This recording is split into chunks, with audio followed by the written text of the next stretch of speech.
तारों तले जिंदगी।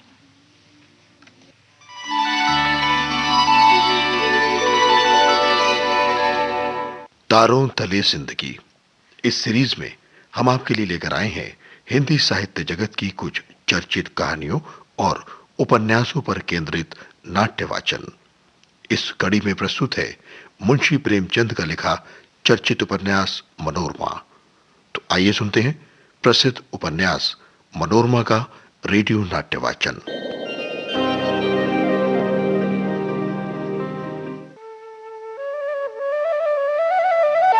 अहिल्या बागेश्वरी के पास गई।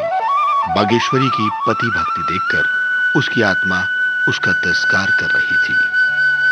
उसके मन में अपनी बातें लगातार चलती रहीं। और अब सुनते हैं मनोरमा के रेडियो नाट्य वाचन की 53वीं कड़ी।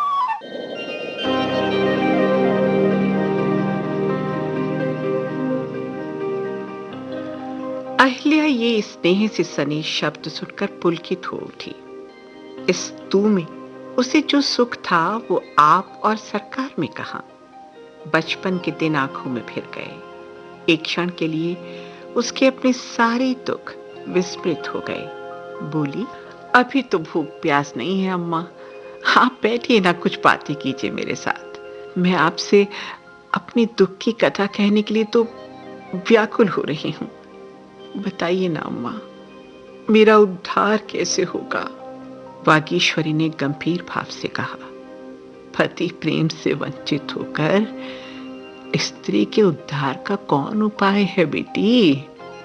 पति ही स्त्री का सर्वस्व होता है। अरे, जिसने अपना सर्वस्व खो दिया उसे सुख कैसे मिलेगा? जिसको लेकर तूने पति को त्याग दिया, उसको त्याग कर ही पति को पाएगी बेटा। जब तक धन और राज्य का मोह नहीं छोड़ेगी, उस त्यागी पुरुष के दर्शन नहीं होंगे तुझे। अहिल्या, अम्मा जी सत्य कहती हूं, मैं केवल शंखधर के हित का विचार करके ही उनके साथ नहीं गई। बागेश्वरी, इस विचार में क्या तेरी भोग लालसा नहीं छिपी थी? खूब ध्यान करके सोच, तू इससे इनकार नहीं कर सकती। हाँ, अहिल्या ने लज्जित होकर कहा। हो सकता है अम्मा जी, मैं इनकार नहीं कर सकती। बागेश्वरी, अरे, संपत्ति यहां भी तेरा पीछा करेगी, देख लेना तू। हाँ, जो उससे भागता है ना, उसके पीछे दौड़ती है। और मुझे शंका होती है कि कहीं तो फिर लोभ में ना पड़ जाए। देख ले, एक बार चूकी तो 14 साल रोना पड़ा, और जो अब के चूकी तो बाकी उम्र रोते ही गुजर जाएगी। अहिल्या के आने की खबर पाकर मोहल्ले की सैकड़ों औरतें टूट पड़ी। शहर के कई बड़े घरों की स्त्रियां भी यहां पहुंची। शाम तक तांता लगा रहा। कुछ संस्थाओं के लिए चंदा मांगने आ पहुंची। अहिल्या को इन लोगों से जान बचानी मानो मुश्किल हो गई। किस किस से अपनी विपत्ति कहे। अपनी गरज के बावले अपने कहने में ही मस्त रहते हैं। अरे, वो भला किसी की सुनते हैं? इस वक्त अहिल्या को फटे हालों यहां आने पर बड़ी लज्जा आई। वो जानती कि यहां ये हरबोंग मच जाएगा तो 7-10-20 हजार के नोट लेती आती। उसे अब इस टूटे फूटे मकान में ठहरते भी लज्जा आती थी। जब से देश ने जाना कि वो राजकुमारी है, तब से वो कहीं बाहर नहीं गई थी। कभी काशी रहना हुआ तो कभी जगदीशपुर। दूसरे शहर में आने का तो उसे पहली ही बार अवसर मिला था। अब उसे मालूम हुआ कि धन केवल भोग की वस्तु नहीं है, उससे यश और कीर्ति भी मिलती है।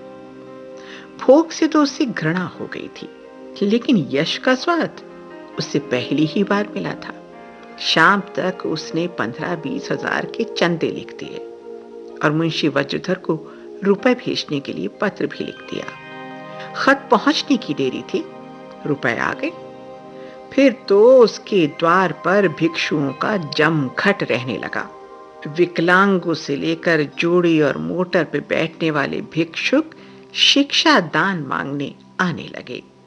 कहीं से किसी अनाथालय के निरीक्षण करने का निमंत्रण आता, तो कहीं से टी पार्टी में सम्मिलित होने का। कुमारी सभा, बालिका विद्यालय, महिला क्लब, न जाने कितनी संस्थाओं ने उसे मान पत्र दे दिए और उसने ऐसे सुंदर उत्तर दिए कि उसकी योग्यता और विचारशीलता का सिक्का बैठ गया। आए थे हरिभजन को, ओटन लगे कपास। ये कहावत तो जैसे सच हो गई। तपस्या करने आई थी और यह सभ्य समाज की क्रीड़ाओं में मग्न हो गई। अपने अभिष्ट का ध्यान ही नहीं रहा। अहिल्या को अब रोज ही किसी न किसी जलसे में जाना पड़ता और वो बड़े शौक से जाती। 2 ही सप्ताह में उसकी काया पलट सी हो गई।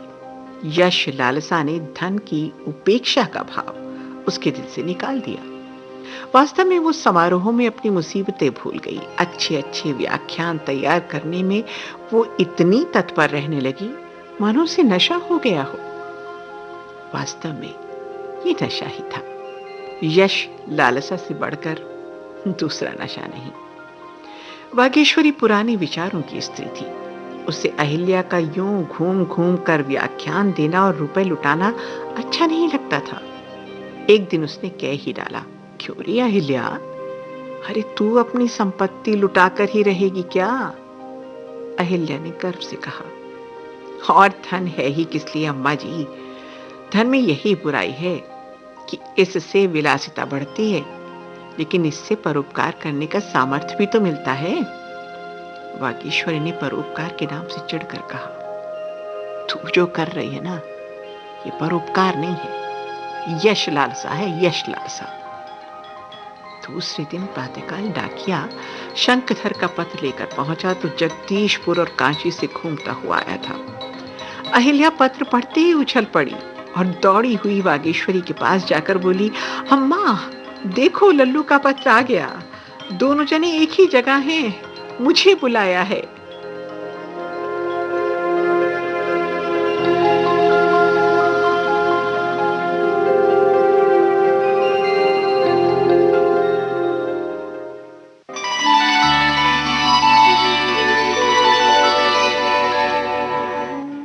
तारों तले जिंदगी क्रम में अभी आप सुन रहे थे मुंशी प्रेमचंद के लिखे उपन्यास मनोरमा का रेडियो नाट्य वाचन। स्वर डॉक्टर ऋतु राजपूत का था और प्रस्तुतकर्ता थी काजल सूरी।